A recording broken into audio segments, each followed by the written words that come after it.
দেখুন 5টার সময় যখন ফেসবুক লাইভ করছিলাম আমরা বলছিলাম যে দুটো ইস্যু নিয়ে আমরা আলোচনা করব। একটা অবশ্যই নেতাদের দলবদল, আরেকটা যে ইস্যুটা এই মুহূর্তে গোটা দেশের চর্চার বিষয় সিএএ। আমরা দেখলাম কেন্দ্রীয় স্বরাষ্ট্রমন্ত্রী অমিত শাহ সংবাদ মাধ্যমে মুখ খুলেছেন, তিনি তার মতন করে ব্যাখ্যা দিয়েছেন, কিন্তু তৃণমূল কংগ্রেস তারা আজকে সকাল থেকেও তাদের মতন করে প্রচার করে যাচ্ছে। বাম এবং বিজেপি কংগ্রেস তারা তো আছেই। কে কি বলেছেন, স্টুডিও যারা আছেন তারা কি বলছেন। পিসিআর কে বলি, এই মুহূর্তে গোটা দেশের সবথেকে চর্চিত ইস্যু পিসিআর, সিএএ ও রাজনীতি। ভোটের মুখে সিএএ তরজায় তপ্ত গোটা বাংলা। আবেদন করলেই অবৈধ নাগরিক, অভিযোগ করছেন খোদ রাজ্যের প্রশাসনিক প্রধান। অপপ্রচার করছে বিরোধীরা, জবাব কেন্দ্রীয় স্বরাষ্ট্রমন্ত্রীর। সিএএ ইস্যুতে মমতার হুঙ্কার, পাল্টা চ্যালেঞ্জ শাহের।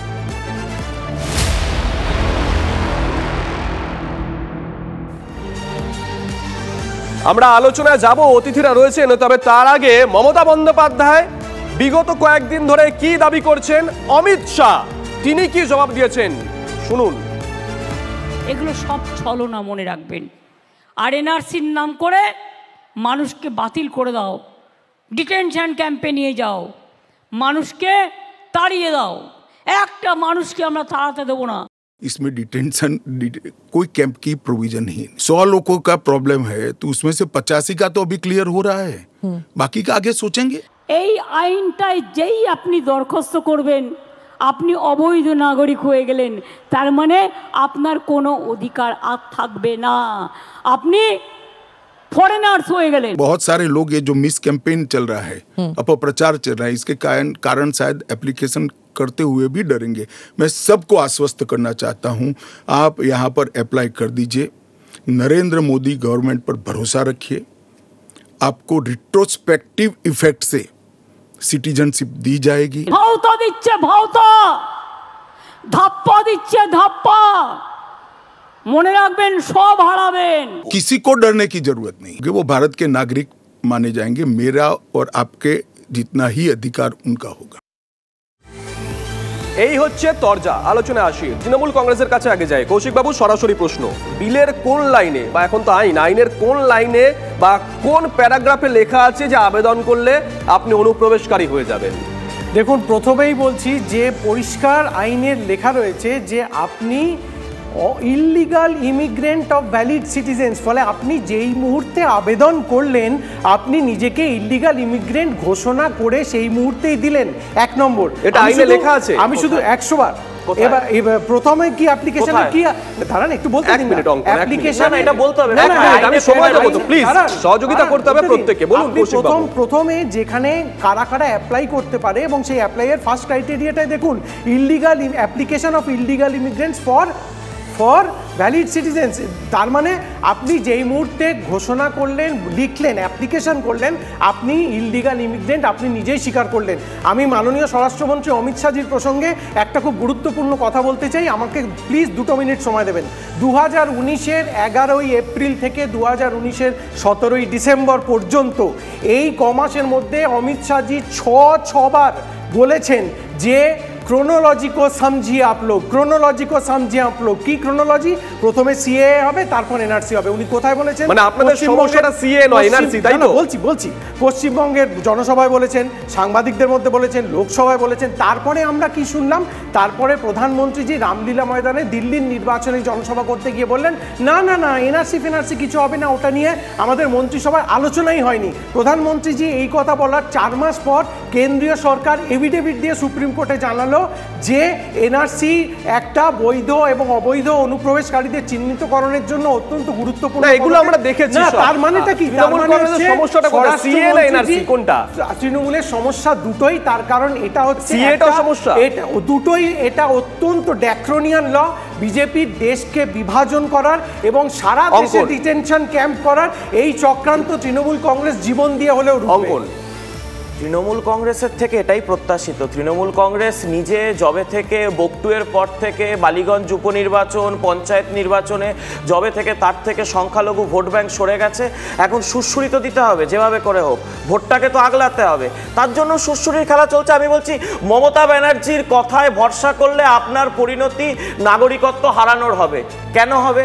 সহজ উদাহরণ দিচ্ছি, আলো রানী সরকার মমতা ব্যানার্জির দলের বনগাঁ জেলার এক সময়ের প্রাক্তন সভানেত্রী ছিলেন, তৃণমূল কংগ্রেসের প্রার্থী ছিলেন বনগাঁ দক্ষিণের, তার কাছে ভোটার কার্ড ছিল, আধার কার্ড ছিল, রেশন কার্ড ছিল, মুখ্যমন্ত্রী মমতা ব্যানার্জি ছিল, লাখ লাখ টাকার উকিল ছিল, কলকাতা হাইকোর্টে মানে সিঙ্গেল বেঞ্চ ডিভিশন বেঞ্চে নিজের নাগরিকত্ব প্রমাণ করতে চেয়েছিলেন।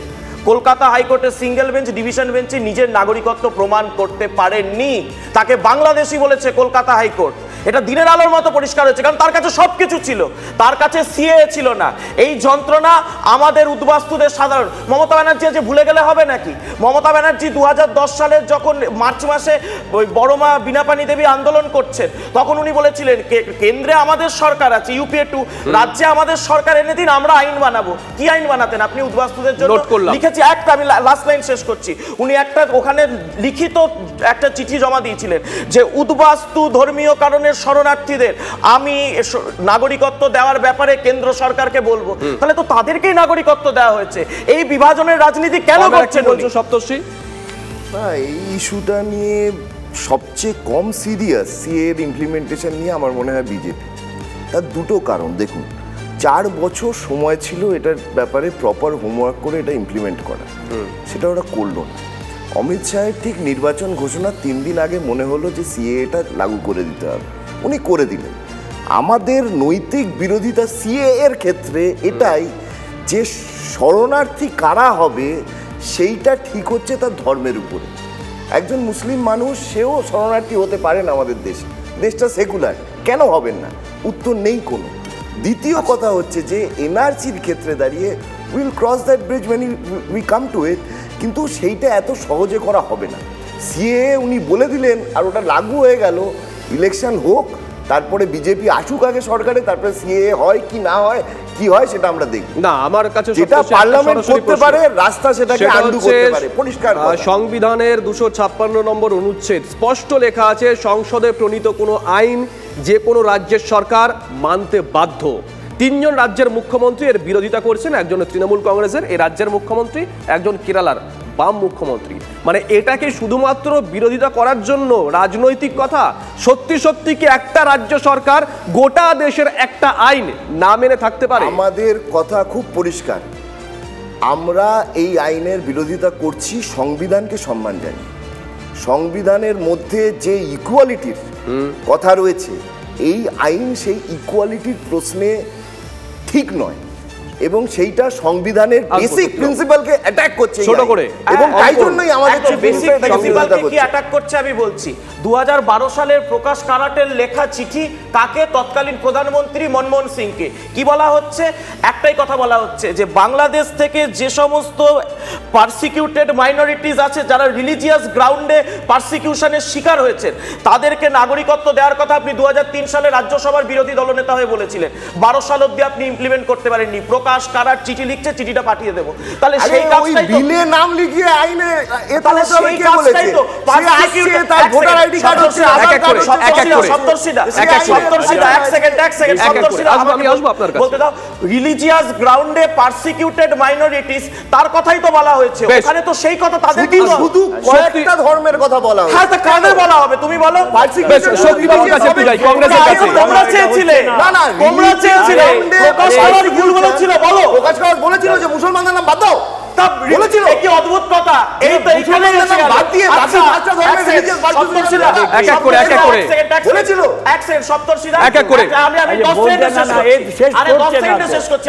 আমাকে প্রশ্ন করেছে নির্বাচনের আগে আরে বাবা, কারোর কথা তো শুনতে পাচ্ছে না। ইসলামিক কান্ট্রি পাকিস্তান, সেখানে পারসিকিউটেড মাইনরিটিস মুসলিম হবে? কি বলছে? শক্তিবাবুর কাছে একটু যাই। শক্তিবাবু, যেহেতু এটা কেন্দ্রের ইস্যু, গোটা দেশের একটা ইস্যু, আপনারা কেন্দ্রের এখনো পর্যন্ত প্রধান বিরোধী দল কংগ্রেস, আমি যদি সরাসরি প্রশ্ন করি, 48 বছর আপনারা কেন্দ্রের সরকার চালিয়েছেন, 7খানা প্রধানমন্ত্রী আপনাদের দলের, আপনারা শরণার্থীদের নিয়ে কি করেছেন, শরণার্থীদের নাগরিকত্ব দেওয়া নিয়ে কি করেছেন? দেখুন, আমি খুব সরাসরি যেমন প্রশ্ন করেছেন সরাসরি উত্তরগুলো দেওয়ারই চেষ্টা করি।